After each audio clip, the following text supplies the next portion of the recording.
It's our honor to be joined once again by Kareem Abdul-Jabbar, who was with us for some very important conversation earlier in the week. He joins us now to talk about a relationship that was important to him. It's a 30 for 30 that you'll see on Sunday, Be Water, about Bruce Lee. And Kareem, I'm fascinated by this relationship and the origin of it. So you tell me, how did this relationship with Bruce Lee begin?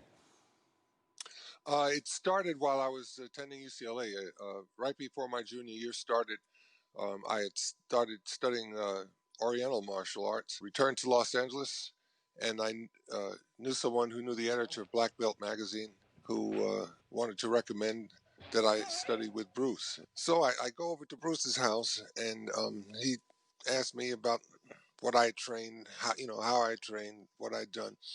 And he told me to punch and kick this bag. And he stood behind the bag and had me punch and kick it. He said, that's interesting. Then he had his wife come out. Linda comes out. He says, stand behind the bag, and Linda's going to kick the bag. And I'm like, okay, this is something that, no big deal. And Linda kicked the bag, and the force that she put into the bag made me fly off at the other side. And it was like, geez, Linda only weighed maybe about 120, 125 pounds and could generate that kind of force. And I immediately was won over, and I wanted to train with him, and was able to train with him for the next 4 years.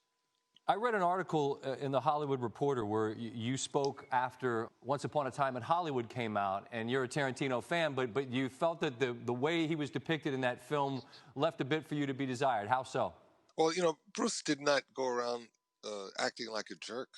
He didn't do that. Real tough guys don't act like that. No. Well, and it's anybody that's just quickly Googling that wants to see you in the Game of Death YouTube videos. Like, we see a guy who's far beyond that moment with Linda, right? By that point, you were quite capable. What was the sort of stage, I guess I'd say, Kareem, that you reached in terms of your capability with the martial arts? Well, it's hard to compare one martial art to another. Okay. It's all about how effective you can make what you learn from any one system. And I thought I did very well. I definitely knew how to defend myself. That was all it was about. Meeting him and training with him translated to your basketball career. And this article that I read, you believe that your training with him helped you stay injury-free. And what was that? What would you attribute that to, Kareem? Well, Bruce always emphasized the effectiveness of stretching. So, before we worked out, we stretched all the time. And that was it. I took that to another level by studying yoga and being able to advance as a yoga student. And that really was the best preventive maintenance that I could have been doing, in the off season.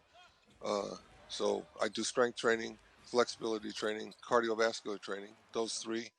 And I only took off 2 weeks out of the whole year. The rest of the time, I made sure I worked out at least 3 or 4 times a week. Are you still stretching? Yeah. You got to, right? We get older, man. It becomes so much more difficult. I lay down on the ground to try to stretch my hips. I can't stand back up. And then you remember when you could do things and touch certain parts of your body and all this stuff. And it's not happening anymore. So you got to do something. Well, the places you touched, only you have touched as it relates, obviously, to your NBA greatness. We're so grateful for your time throughout this week, and thanks for sharing some thoughts about this film we'll see this Sunday, Be Water. Kareem, stay well. Thank you so much for being with us. I will do that. Thank you so much. You have a good one. Thanks for watching ESPN on YouTube. For live streaming sports and premium content, subscribe to ESPN+.